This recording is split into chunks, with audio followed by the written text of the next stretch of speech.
coow am tey jii ci sa biir commune ne coow li mu ngi jógee ci ab projet boo xam ne commune bee ko initié dëgg-dëgg lan la projet boobu ak lan moo taw. waaw damay leen di njëkk gën ci seen teewaay ñoom fii moo ba mais aussi di wax ni li fi am tey dañ koy njëkk métti du ñaawul tamit parce que bu ñu sañoon vraiment suñu dëkk comme ni mu ñuy dundee fii mu am jàmm moom ci la lépp xëy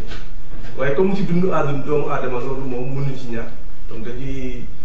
sant yàlla rek comme maanaam li fi amul dee amul dara voilà je pense que loolu ñu sant yàlla mais di wax ni tamit li fi am tey bu ñu sañoon du am voilà donc comme ni nga waxee dañoo gis ni Morlan depuis ay ñaari fukki at vraiment mu ngi commencé yàgg je pense que journaliste xam nañ ko parce que mos nañu ñëw fii couvrir donc fin hivernage fii Morlan maanaam dafa am ay at yu depuis ay at anni bi kenn du góob dara Morlan nit ñi dañoo nekk ci ñàkk bu metti bu tar parfois am na artisan dañuy ragal ni xiif day am ci dëkk bi daaw jéeg defe naa ni ressortissants yi dañoo mujjee obligé cotiser ay 11-12 millions jëndee ko ceeb pour yóbbu ci dëkk bi te si loolu mën nañu dëkkee di dundee noonu mënul nekk maanaam nit mënul dëkkee di taalal loxo pour ñu koy dundal nit moo war a dundal boppam ku ne moo war a dundal boppam tool yooyu ñuy wax tool yooyu maanaam boo xoolee boo ko xaajee maanaam ci téeméeri juróom-ñeenti fukk yi gëj nañ ko béy depuis fanweeri at ñeent fukki at loolu du tool loolu ay suuf la way du tool mooy fu ñuy béy donc tool yooyu ne ñu ngi fi am nañu ndox ci suuf si ñu nekk fii di dee actif loolu tey mënul ne loolu sax pour man bu dee ñun dañoo gëm yàlla pour man loolu bàkkaar parce que mën nañoo am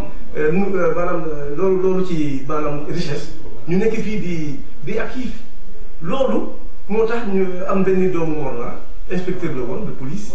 nekk xaritu maire Diass dafa demoon Diass visité foofu mu gis fa benn projet bu am maana mu ñëw fii Morlan mu gisee ak abbé bi ci loolu na ba maam femme kat dëkk d'abord puis femme yi yëpp jigéenu dëkk bi yëpp commencé di jógee fii Morlan 5 heures du matin di dem Diass pour witti ay haricots di ñëw delluwaat si fii ay guddi 10 heures ñu gis ni lii metti na ñun am nañu suuf am ndox jigéenu Morlan dañuy jóge fii di dem feneen pour witti ay haricots tey ñoo def projet bi fii Morlan maanaam ñu am si ñu profité ci maanaam noonu la demee ñu indi projet bi fii mais ci kaw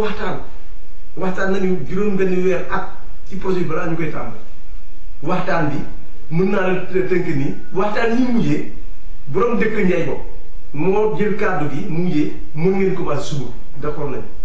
ñu dem Fulum noonu ñu dem Luxus noonu kon ñëpp d'accord nañ ci projet bi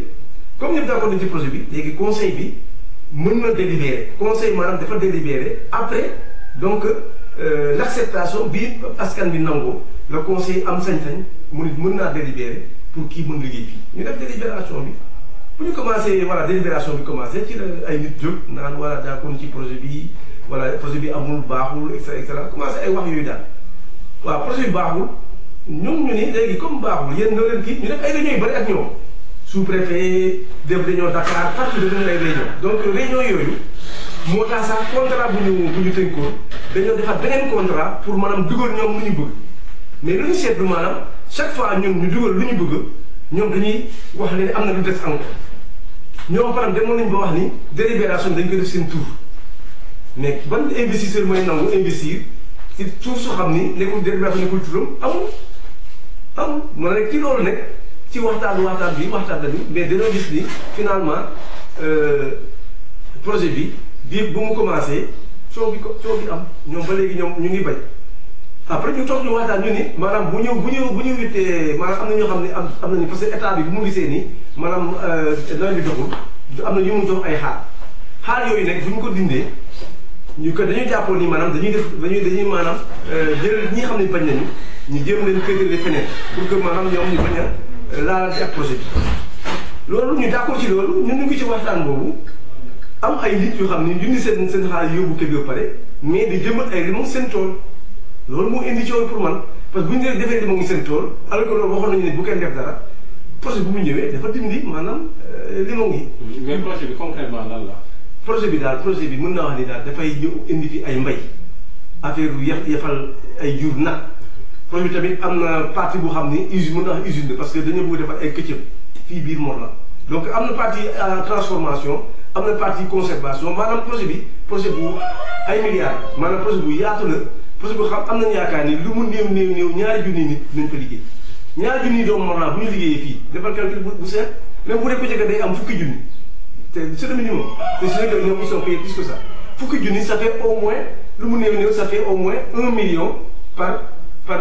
combien 1 million ou 10 millions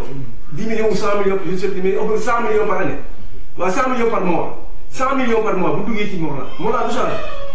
day changé à tous les niveaux voilà bon loolu mais boo génn nit nga nekk borom kër léeg-léeg nit day ñëw fii mu ne may ma ñaari fukki dërëm loolu est-ce que war nañu ko mun nangu toog di ko xool chaque fois ñu nekk fii di dee ak xiif ñu am suuf am ndox amuñu moyen pour exploiter ko mais nañu lëkkaloo ak koo xam ne day ñëw indi moyen mu am ci ñu am ci loolu je pense que loolu mooy projet bi. vraiment ak coow li am nii est-ce que projet bi day taxawal day continuer. non projet bi day continuer ñu ngi waxtaan sous-préfet woon naa ko sax suba dañuy continuer def réunion ak kii gère projet bi ak sous-préfet bi donc projet bi dina continuer mais l'essentiel est que ñii bañ nañu fexe ba jox leen foo xam ni ñoom dañu fa mën a béy loolu je pense que loolu mooy solution bi te loolu lañ jàppoon xanaa kay bi am mooy yow mi nga xam ne nee nañ la téye taxawal ñu wutal la fi ngay béyee yow nga toujours di jëmal ay limon loolu moo indi coow bi je pense loolu moo indi coow bi en tout cas projet bi moom dafa war a continuer mënul arrêter parce que ñii lu ñu fa def ci xaalis déjà lu bari la parce que wax na la sànq ni borom tool yi yëpp ku nekk hectare bu ne jox nañ ko téeméeri junni ci xaalis par hectare donc projet bi voilà comme wax nañ leen sànq plan bi ku ci nekk am na kayit bu wane ni tool yi man maa ko moom waaye dama ko def ci projet bi pour que projet bi bu paree suba ma jëlaat sama tool loolu yëpp prévoir nañu yooyu yëpp c'est-à-dire que pour moi loolu am coow mais dama jàpp ni daal peut-être am na ñu nekk seen ginnaaw di leen manipuler voilà mais xam naa boo ñi wax tey ma ñaan leen prochaine élection locale ngeen ñëwaat di leen gis ci site bi di leen gis ci terrain bi ñoom ñuy politique je pense que loolu yooyu yëpp mu ngi ci biir je pense parce que mun ma gis projet boo xam ne yow gis nga déjà intérêt bi parce que am na juróom-ñaari fukki doomu Morlan ñu ngi koy liggéey te di gagné bu baax seen kii nga ni ko loolu projet yu baaxul loolu mënul nekk te am nañ yaakaar ni ñaari junni dina fi liggéey vraiment c'est dommage mais voilà projet bi day continuer soobee yàlla autorité dañ ci jàpp gendarmerie dañ ci jàpp pour que sécurité am mais en retour aussi ñi xam ni bañ bëgguñu projet bi ñu fexe ba ñu am fu ñuy bay je pense loolu daal mooy wax. jërëjëf merci. suuf si dañ ko jaay wala dañ ko loué. non suuf si jaayuñu ko loué ñu suuf si jaayuñu ko loué ñu ko. damaa dégg nga ni 35 ans sax. non waaw 35 ans 45 ans yi maanaam c'est la durée de la délibération. durée de délibération. yan dëkk ñoo ko seq aussi. Fulum Luxus ak Ñayko. waaw dëkk yooyu ñoo ko.